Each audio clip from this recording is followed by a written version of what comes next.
हाय, और आज का टॉपिक है चींटियों को क्यों आपने रिस्पेक्ट करना चाहिए। तो रिसेंटली मैंने एक डॉक्यूमेंट्री देखी, उसमें मुझे ये पता चला कि चींटियाँ जो है वो एवोल्यूशन के दौरान हम इंसानों के पहले यहाँ पर पृथ्वी पर विराजमान थी और आज भी हैं। तो आप सोचिए कि इनका जो इम्यूनिटी सिस्टम है वो कितना पावरफुल है, क्योंकि वो डायनासोर्स के साथ भी थे और डायनासोर्स के बाद भी हैं।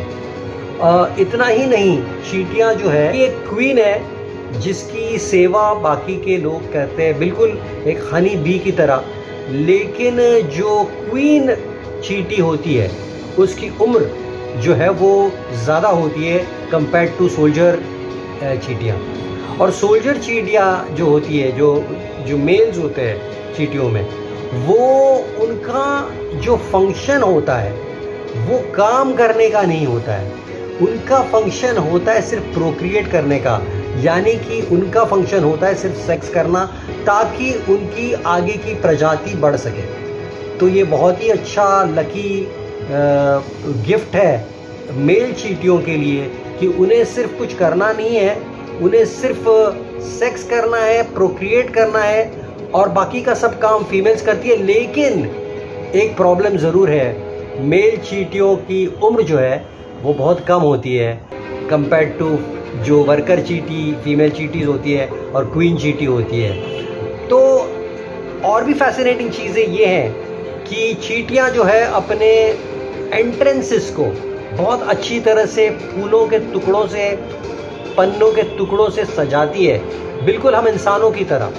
हम इंसानों की तरह भी इनमें बहुत सारे सिग्नल्स होते हैं जो ओरल सिग्नल्स नहीं होते हैं, लेकिन वो लोग एक दूसरे को छूकर सिग्नलिंग करके बताते हैं कि क्या चल रहा है। अगर कोई चींटी बीमार पड़ती है तो उसे ये लोग क्वारंटाइन भी कर देते हैं। ये बहुत फैसिनेटिंग एस्पेक्ट है। और क्वारंटाइन करने के बाद उस चींटी को देखने के लिए कुछ नर्स चींटियाँ आती है जो उस पर अपने स्पिट से, क्योंकि उसमें एक दवाई होती है, अपने सलाइवा से वो उसे क्योर करती है।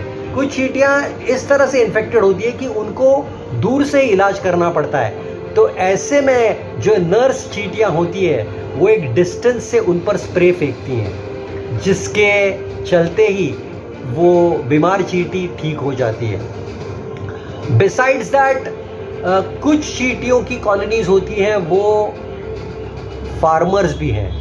दैट्स राइट, कुछ चींटियाँ फार्मिंग भी करती हैं। जो फार्मिंग करते हैं वो दीमक लगे हुए चीज़ों का फार्मिंग करते हैं, क्योंकि दीमक ये उनका एक फूड भी है।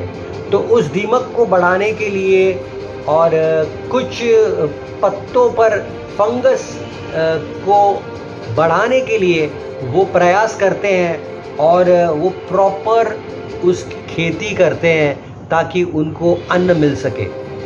कुछ चींटियों की कॉलोनी इतनी खौफनाक होती हैं कि वो देखती है, वो ऑब्जर्व करती है, स्पाई नेटवर्क होता है उनका, वो दूसरी चींटियों की कॉलोनी पे स्पाई करती है और देखती है कि इनमें से कमज़ोर कड़ी क्या है, और फिर वो लोग एक प्लान अटैक करके उस चींटी के कॉलोनी में जाकर क्वीन चींटी को मार डाल के बाकी की चींटियों को स्लेव्स बना देते हैं। और फिर ये स्लेव्स इन चींटियों की सेवा करते हैं। फर्ज कर लो अगर ये स्लेव्स निकल गए तो ये चींटियाँ जिन्होंने कैप्चर किया था चींटियों को स्लेव्स बनाने के लिए, वो मर जाएंगे, क्योंकि उनको खुद का पालन पोषण करने का कोई आइडिया नहीं होता है, क्योंकि उनका फंक्शन ही ये होता है कि वो स्पाई नेटवर्क करे, दूसरी कॉलोनीज़ को रेड करे, वहाँ से स्लेव्स ले और उन पर डिपेंडेंट रहे।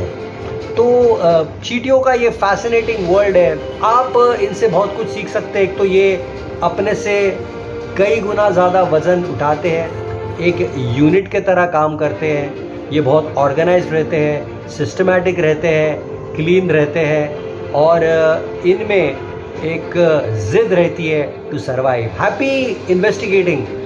जब भी आप अब नेक्स्ट टाइम कोई चींटी को देखो तो उसे सलाम ज़रूर करना। So stay happy, stay healthy, and stay hydrated. Bye bye.